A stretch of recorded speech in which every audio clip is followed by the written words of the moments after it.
Ja. Straßburg. Und dann... Schnappo. Oh. Viel besser. That's me and my friends, Emily and Prune. If you told me 6 years ago that one day I'd be so relaxed with 2 German girls, I'd never have believed you. The last few years have been quite the ride. In some ways, the story of how we got here is a typical European story. Romanian woman falls in love with a guy in Germany, drags her teenage daughter halfway across the continent to live with him. Freedom of movement in action. This idea that you can just move to a whole new country, start a new life there, they say it's one of the best things about life in the European Union. And it is. But what they don't tell you is how hard it can be to do that. Especially if you're just a kid.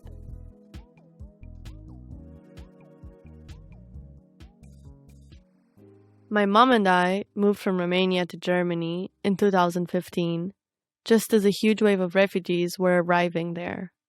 I was 14. Europe's migrant crisis is getting worse by the day. A migrant crisis spiraling out of control. Hundreds of thousands of migrants have streamed into Europe, the largest influx there since the end of World War II. The Syrian and Afghan kids who came with those families were my classmates. They have their own stories to tell. Stories much more painful than mine.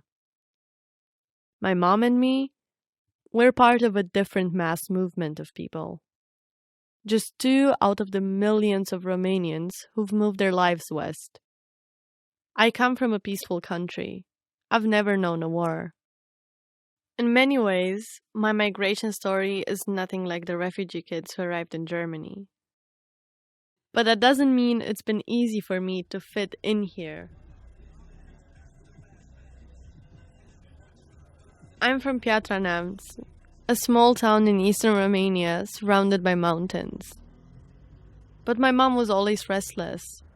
One time, she hatched a plan to move to the south of France. Another time, it was Bucharest. But these plans never happened. So when she asked me one school night, Danny, vrei să ne mutăm la Marius în Germania? Danny, do you want to go live with Marius in Germany? I just said, sure, why not? The fact that we might actually be moving didn't really hit me. Not until break time at school the next day. What if my mom's plans actually came through for one? I'd have to leave all my friends behind.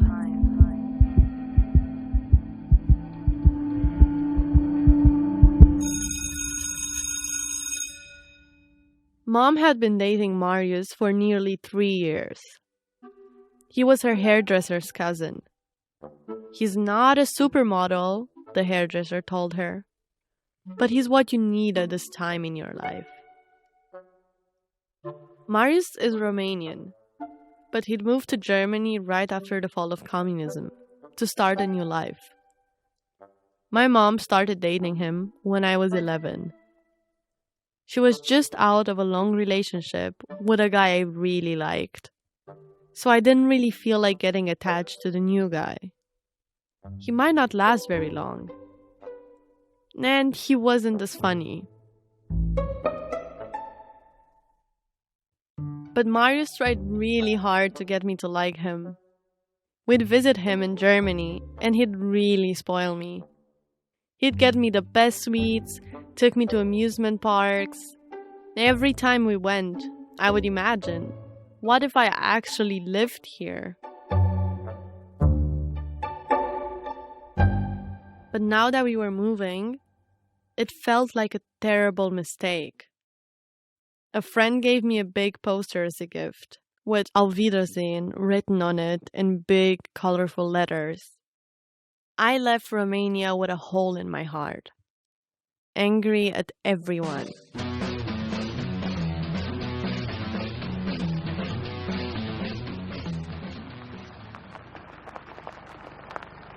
Marius lived in Oppenheim, a tiny German village. Neat houses, beautiful gardens, clean alleyways.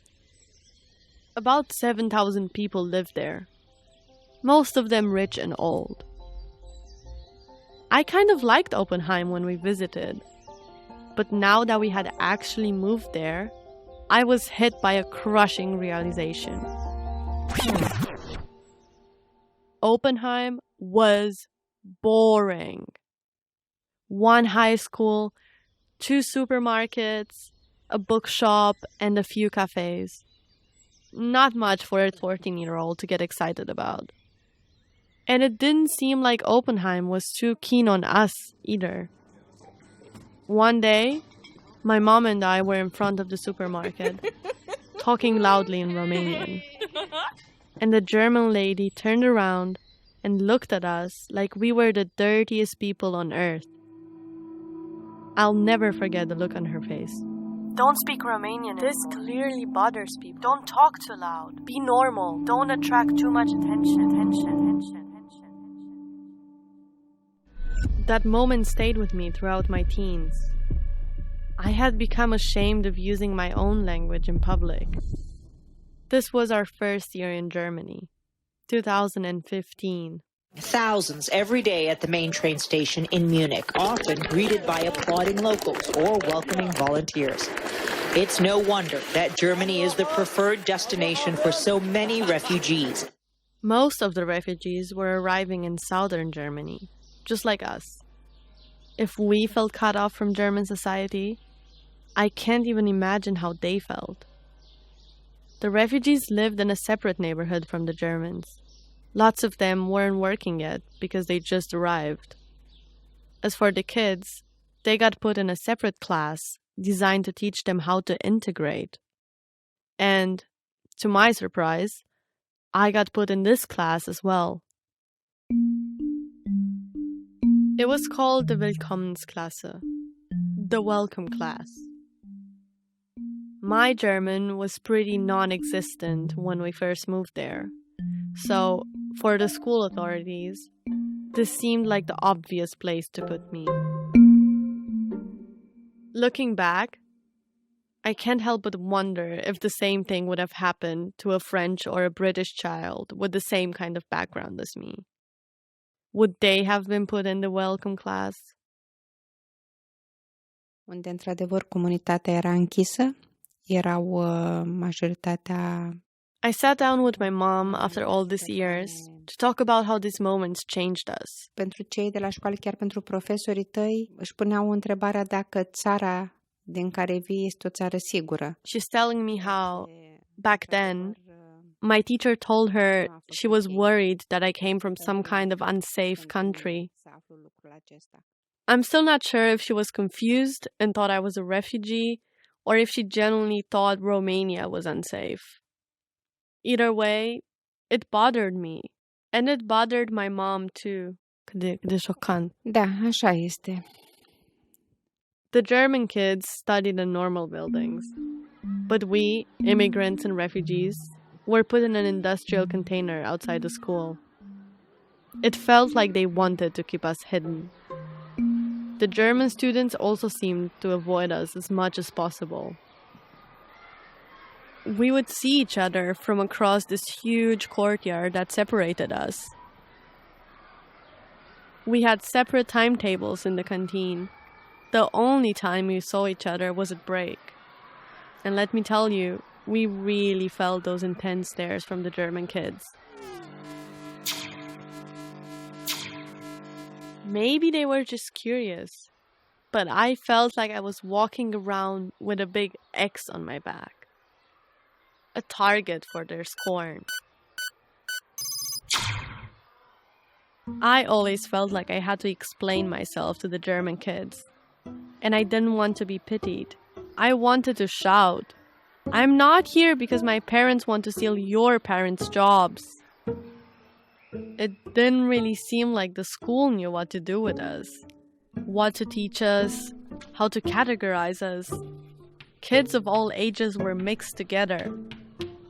My class was mostly made up of refugees from Syria and Afghanistan. The only goal was to learn German. Vor dem Gesetz steht ein Türhüter. We did kindergarten-style activities, coloring, doing puzzles and crosswords. It was humiliating for all of us. Just a couple of months back, I was a normal 14-year-old, studying literature and physics. Now I'm spending my days doing children's puzzles. I was starting to feel afraid. If things keep up like this, how are any of us going to finish high school?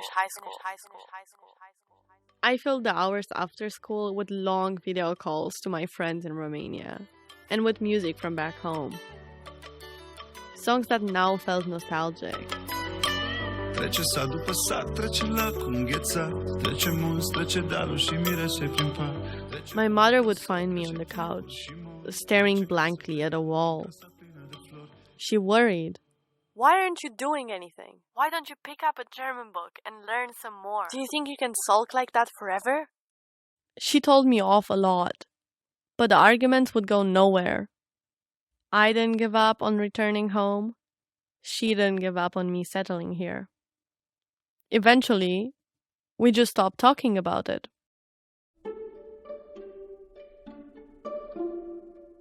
After months of doing crossword puzzles, the school transferred me into a quote-unquote normal class with the German kids. I was one of the lucky ones. If I wasn't European, would I have gotten out so easily? Probably not.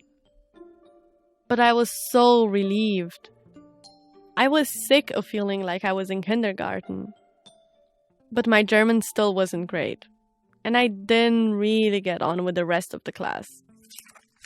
Our geography textbook had a description of Romania as a grey, poor country. There was a little portrait of Gheorghe, 20, looking for a construction job because things were hard in his village. Like every other Romanian, it said. That was it. Who wrote this? We need to talk. I wanted to tell the other kids that I was just like them. That I played games and rode my bike, listened to the same music as they did. But I never worked up enough courage to do it.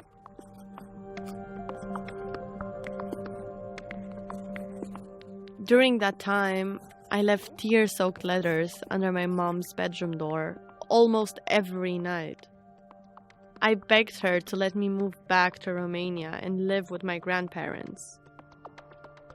My mom just told me that she wouldn't dream of living without me. Sometimes I would ask her, "Did you get a letter?" She would just say yes and change the subject. I guess she just felt overwhelmed. But it felt like she was just totally ignoring the fact that I wanted, that I needed to go home.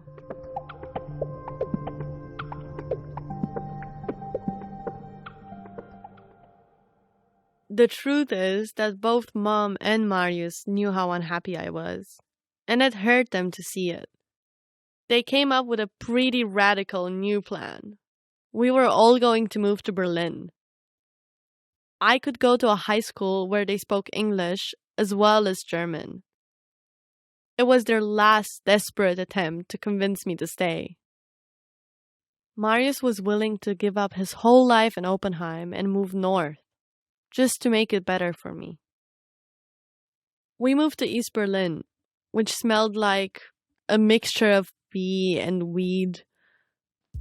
It's where the young people are, along with the foreigners and with the hipsters, full of clubs, cool cafes, and thrift stores. Let's just say it was very different from Oppenheim. I felt like I belonged in this neighborhood. And this time, I actually liked the people in my class. The Berlin kids felt open-minded and easygoing. But I still felt shy. Emily and Prune were in that class. You heard me talking to them at the start of this episode. Now, 4 years after we met, we all worked up the courage to talk about the beginnings. Can I have some of that? Once we were a few drinks in, I felt like I could finally ask them properly, what did you think of me back then? Everybody had some parents or someone who also had an accent or came from a different country, so it was something much more normal, and I think nobody would have judged you because of your accent. And also, your German might have not been perfect, but like, I remember it was like the first or second week that you came into our class, and we had to write a text in English class with Miss Sauer about like our dream place or our dream house or something. I remember that. And you wrote about like your home in Romania or something, and you read your text out loud for the whole class. And I was so impressed with your text. I was like, her English is so good, and the text is so good. I was really impressed. So it still feels pretty raw to talk about all of this with them. I wanted to be included, and it turns out they were curious about me too. But there was this little voice in the back of my head. You need to watch out how you behave around them. Don't ruin it.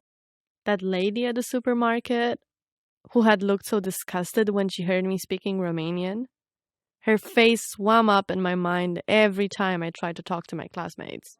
But I guess if you would have come to us, we would have been friendly, and we would have talked to you and kind of tried to integrate you. Little did I know that back when we were in school, every morning was hell for me. One morning, I squeezed onto a packed metro. I put my headphones on. The ride to school lasted about an hour. And when the song started to play, I felt it coming.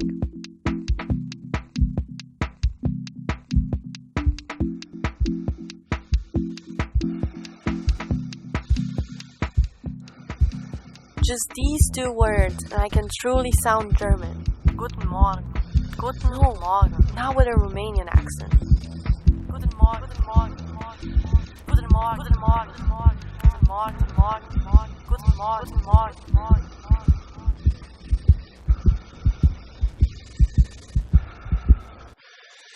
Guten Morgen. Guten Morgen. Guten Morgen. My morning panic. This panic wasn't entirely groundless. Even at this cosmopolitan school in Berlin, there had been ugly moments. One time, I was answering a teacher's question, and I heard two girls whispering behind me, "Look at her. She really looks like a gypsy with that hair." I was stunned. I would play scenes like that one over and over in my mind every morning. What else is going to happen today? For the first 2 years in Berlin, I mostly stuck together with the other English-speaking kids at school. It was easier for all of us. But everything changed on our class trip to Lisbon. We were a closed unit, and when we had to discuss who was going to be in what room, I was like, I'd rather be with my friends. And then you and Leah came into our room, and I was like, Everyone was speaking German. I was the only non-native speaker. I had to speak. And suddenly, it just clicked. In the end, it was fun, and I think it was really nice that we kind of connected through sharing the room. Yeah, I remember one time we just all lay in bed and we were like talking about like girl stuff, and it was like such a nice memory. So I could actually have conversations in this language. I felt really cool. Just after the Lisbon trip, I had my first dream in German. I felt like, wow, I really know German now. And before I knew it, I was actually integrating into Berlin teenage life. I didn't miss a single party. I formed a big group of friends. And people even left messages in my 10th grade yearbook, saying things like, I love the way you express yourself in class. Queen of style. Best actress. Sweetest accent. After a while, I stopped reliving every social interaction over and over in my head. In a way, I still feel like I live in two different worlds. When I go back to Romania, I'm still the open, friendly, and sensitive Denisa I've always been.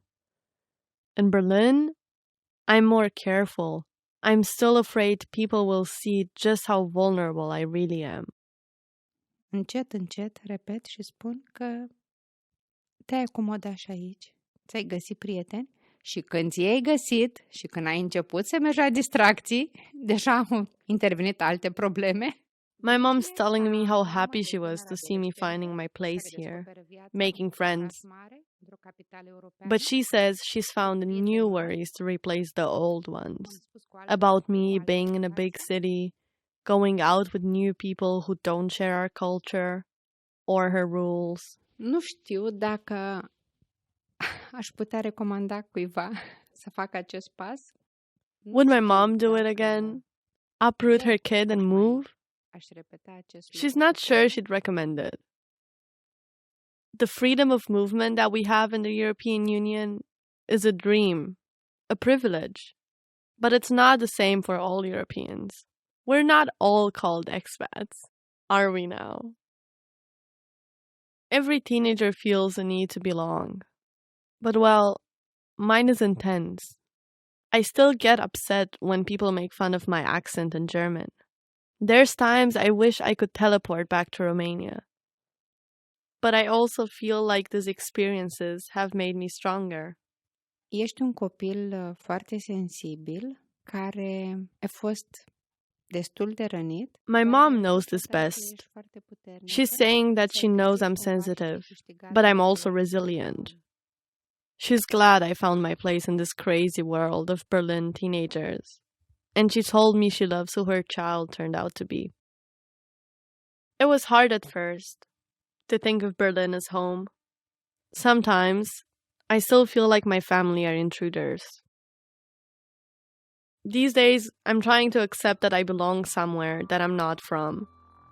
I don't quite belong in Romania anymore, but I don't fully belong in Germany either. I'm somewhere in between. And that's okay.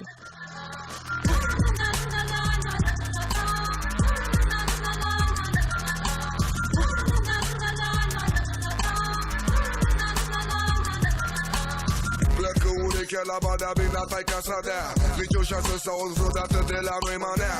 Muzica mai e simplă, niciodată de duzină. Dar uite de la mâna mea am pielea de găină. Nișa, nu potrișa, bătărân nișa. Ochii mei văd cel mai bine viziune fișa. Alexe, cel mai tânăr MC din culese. Oricât aș încerca mie toate miese. This episode was co-produced by Denisa, Harbuz and me, Andrei Popoviciu.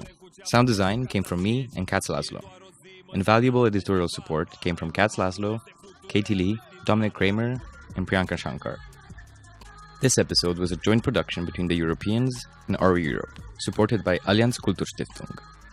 Huge thanks to our Patreon supporters, without whom our productions wouldn't be possible. Many thanks to all the artists who let us use their music in this episode. Robin and the Backstabbers, Subcarpați, Fishfunk, and Gustav Kemps, who is Denisa's friend from Berlin. And of course, the one and only Jim Barn, who composed the Europeans theme tune. Additional music from Blue Dot Sessions and Artlist.io. Sound effects came from freesound.org. Universal sar când vezi muzica Tesla, curent ca Tesla cu cule, s-a murit din Finezia. Livrezi un minte de scarbări ridicate la cer, implicate la fel, fie soare sau cer pue, sau MC același rol avem. Vindecă minibol avem. Pasatul ne-am usat de sfaturi, și preocupa să sartu, fica amuzat cu motiv să fac asta, de-aia s-a pus stratul, dau să se udă în tot satul. Fac excursie până pe satul, numai cu soundul ăsta de care niciodată nu o să mă satur. Cum în lume primăvara apar florile, sub Carpați pe aceeași scenă cu surorile. Mergem la festivaluri și cântăm în toate țările, răsună peste deal, se aude în toate văile.